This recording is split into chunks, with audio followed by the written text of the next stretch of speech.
মাকে দর্শন করে আস্তে আস্তে করে বেরিয়ে পড়ুন, অপরকে সাহায্য করুন।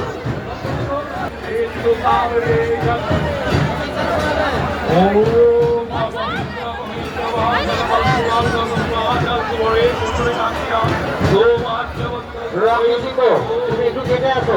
রকি শিখো, তুমি একটু কেটে আসো, মেন গেটে আসো। ভক্তগণের কাছে বিশেষ অনুরোধ, মাকে দর্শন করে আস্তে আস্তে করে বেরিয়ে পড়ুন। ভক্তগণের কাছে বিশেষ অনুরোধ, মাকে দর্শন করে আপনারা আস্তে আস্তে ছেড়ে দেওয়া শুরু করবেন না, করবেন না, করবেন না, আস্তে আস্তে বিশেষ অনুরোধ, আপনারা কেউ খেলাধুলি করবেন না, আস্তে আস্তে আসুন, মাকে দর্শন করুন, দর্শন করে আস্তে আস্তে যান।